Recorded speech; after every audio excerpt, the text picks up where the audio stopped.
මට දවසක් ගොඩාක් හිතවත් හමුදාවේ මහත්තයෙක් ඇවිල්ලා බණකට ආරාධනා කළා ගෙදර. ඇවිල්ලා කිව්වා මෙහෙණින් වහන්සේ අපේ ගෙදර බණ මෙහෙණින් වහන්සේම කියන්න ඕනේ. මම කිව්වා හා හොඳයි කියලා. මෙහෙණින් වහන්සේ පහුවෙනිදා දානෙටත් වඩින්න පුළුවන්ද? මම කිව්වා මහත්තයෝ මට ඉස්කෝලේනේ මට බෑ. මම දානවලට වැඩිය වඩින්න කැමති නෑ. ඒ නිසා මම බණට වඩින්නම් කියලා. නෑ මෙහෙණින් වහන්සේ දානෙටත් එන්න මම වෙනුවෙන් කිව්වා. මම ඇහුවා ඇයි කියලා. නෑ මෙහෙණින් වහන්සේ බණට ඇවිල්ලා මෙහෙණින් වහන්සේට කැමති එකක් ගැන මාතුකා කරගෙන බණ කියන්න. මොකද අපේ නෑයෝ එනවා, අසල්වැසියෝ එනවා, හමුදාවේ අය එනවා. එදාට මෙහෙණින් වහන්සේට කැමති එකක් කියන්න. දානෙට ඇවිල්ලා මෙහෙණින් වහන්සේ මට ඕන බණ ටික කියන්න. මම ඇහුවා මොකද්ද ඔයාට ඕන? මෙහෙණින් වහන්සේ අපේ අම්මා පට්ට ලෝභයි කිව්වා. ඔන්න පුතාගේ වචනේ. අපේ අම්මා මැරිලා ඒකාන්තයෙන්ම මල පෙරේතියක් වෙනවා. ඒක ෂුවර්. මට ඒක නැති කරගන්න පුළුවන් නම් අපේ අම්මගේ ලෝභකම නැති වෙන්න බණ ටිකක් කියන්න කිව්වා. මම ඒ පාර කිව්වා මහත්තයෝ ওই දවසේ මට අවස්ථාව ලැබෙයිද දන්නෙත් නෑ. අනිත් එක මට කාටවත් රිද්දන්නත් බෑ. මට නම බෑ කියලා. ඊට පස්සේ කිව්වා අනේ මෙහෙණින් වහන්සේ මට අනුකම්පා කරන්න කියලා.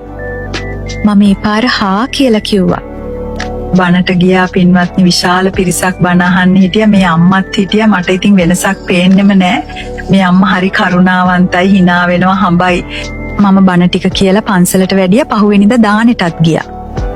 දාන වෙලාවේ පින්වත්නි හාමුදුරුවෝ ටික දානේ වළඳනවා. දානේ ටිකක් හිර වුණා. මම ඒ පාර වටපිට බලද්දි මේ අම්මම තමයි ළඟ හිටියේ. එයාගේ වෙලාවද මගේ වෙලාවද මන්දා. මම කිව්වා අම්මේ මට වතුර කෝප්පයක් ගෙනත් දෙන්න කියලා. අම්මා ගියාමයි. වතුරත් නැත අම්මත් නැත. දානේ වළඳලා අපි අතුරුපසත් වළඳලා ආවා. මෙහෙණින් වහන්සේ පැන් කෝප්පේ. මම ඇහුවා කොහෙද අනේ වතුර ගේන්න ගියේ? ඔය අම්බතලයට ගියාද? ජල පිරිපහදුවටම ගියාද කියලා විහිළුවට ඇහුවා. ඒ පාර කිව්වා නෑ මේ කෝප්පයක් හොයන්න ගියා කියලා. මම කිව්වා මේ කැබිනට් එකේ මෙච්චර වීදුරු බඩු තියෙද්දි සාලේ ලොකු කැබිනට් එකක්. මේ කැබිනට් එකේ මෙච්චර වීදුරු බඩු තියෙද්දි කෝප්පයක් හොයන්න කොහෙද ගියේ? ඒ පාර මෙයා මගේ කනටම ලං කරලා කියනවා අපේ මහත්තයා ඩුබායි ගිහින් එද්දි ගෙනාපු බඩු වගේක් මේ බාට. දැන් අවුරුදු 25කටත් වැඩි මම S2 වගේ පරිස්සම් කරනවා. වතුර ටිකක්වත් බොන්නේ නැහැ කිව්වා. මිනිහා මැරිලා අවුරුදු 17 පින්කම තාම මැණිකක් රකින්නා රජින්දා කිව්වා වගේ අර භාජන ටික රකින්නවා. දැන් මට තේරුණා පුතා කියපු කතාව ඇත්ත කියලා. හිතන්නකෝ අපිට එහෙමනම් ගෙදර මිනිස්සුන්ට කොහොම ඇද්ද? කොහොම හරි කැරකිලා නායක හාමුදුරුවෝ කිව්වා එහෙනම් මෙහෙණින් වහන්සේ ඔබ බණ ටික කියලා ඉවර කරන්න කියලා. මරුම මිනිස්සයාටමයි ඉවර කරන්න හම්බ වෙන්නේ.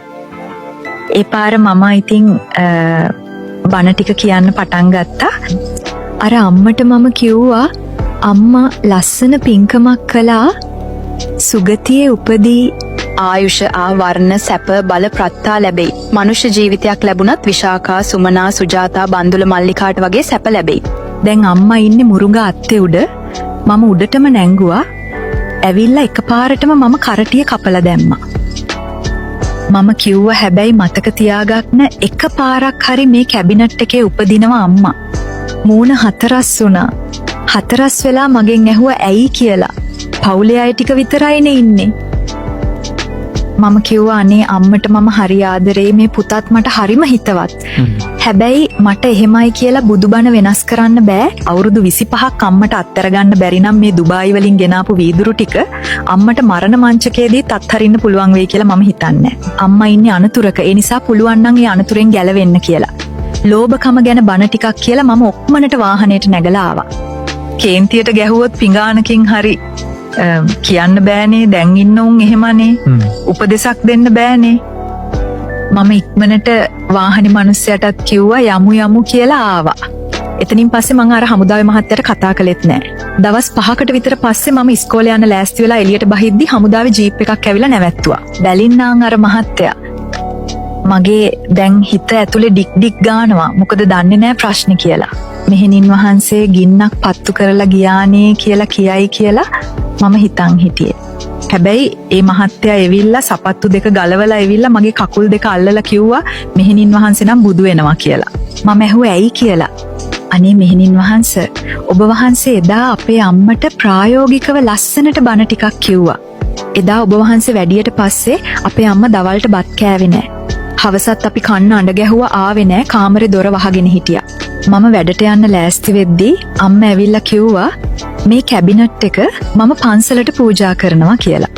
ඒ පාර මම පුදුම සතුටපත් වෙලා ඒ වෙලාවෙම වාහනයක් කුලියට ගෙනල්ලා මේ කැබිනට් එකත් පටවගෙන වීදුරු බඩු ටිකක් දාගෙන අම්මත් දාගෙන ගියා. තලවතුගොඩ පන්සලට පූජා කරා අපි. හාමුදුරුවෝ හරි සතුටින් බාරගත්තා. අරවා ඕල්ඩ් ෆැෂන් අවුරුදු 25කට කලින් මෝස්තර. හැබැයි හාමුදුරුවෝ ගත්තා. හැබැයි අපේ අම්මා නිදහස් වුණා මට ඊටත් වඩා සතුටුයි කිව්වා. අදටත් ඒ අම්මා හරිම ලස්සනට පින්දහම් කරනවා. ඊයේ පෙරේදාත් මාව හොයාගෙන ආවා. මෙහෙණින් වහන්සේ අනුරාධපුරයට ආවා කියලා ආරංචි වුණා කියලා හොයාගෙන ආවා. මම ඇහුවා දැන් පරණ බඩු එකතු කරන්නේ නැද්ද කියලා. නෑ දැන් අයින් කරනවා කිව්වා ඔක්කොම. ඒ නිසා අපි යම් දෙයකට ආසනම් පින්වත්නි දුක එතනමයි. බුදුහාමුදුරුවෝ අපිට කිව්වේ ආස දේවල් වැඩි වුණොත් අත්හැරිද්දි දුකත් වැඩි. ආස දේවල් අඩු වුණොත් අත්හැරිද්දි දුක අඩුයි. විශාකාට කිව්වා විශාකා උක්බට ආස දේවල් 100යි නම් දුක 100යි. ආස දේවල් 50කට අඩු කරගත්තොත් දුක 50යි. ආස දේවල් 10යි නම් දුක 10යි. ආස දේවල් 2යි නම් දුක 2යි. ආස දේවල් 1යි නම් දුක 1යි. විශාකා ඔබ කිසිම දෙයකට ඕනෑවට වැඩිය බැඳිලා නැත්තම් දුකක් නැහැ. ඒ නිසා දුක් නැති ජීවිතයකට ලං වෙන්න. ඔබේ ජීවිතේ ක්‍රෝධ කළ යුතු තැනදී ක්‍රෝධ නොකර ඉන්න. අක්කෝදේන ජිනේ කෝදං. ක්‍රෝධ කරන්න අක්‍රෝධයෙන් ජය ගන්න. පරෝපකාරී වන්න. ඔබට අසත්පුරුෂකම් කරන මිනිස්සු සත්පුරුෂකමින් ජය ගන්න. අසාදුන් සාදුනා ජිනේ. ඊළඟට ලෝභකම් කරන මිනිහා හැම තිස්සෙම දාණයෙන් දිනන්න ජිනේ කදරියන් දාණේන. ඊළඟට ඔබට බොරු කියනවා ඔබව රවට්ටන්න උත්සාහ කරන මිනිහාව ඇත්තෙන්න දිනන්න සච්චේන අලිකවාදිනම්. මේ බුදු වදන ජීවිතයට එකතු කරගෙන ජීවිතයේ දෙලොව සැප ළඟා කරගන්න මේ අහපු බණත් උපනිශ්‍රේම වේවා කියලා ප්‍රාර්ථනා කරනවා.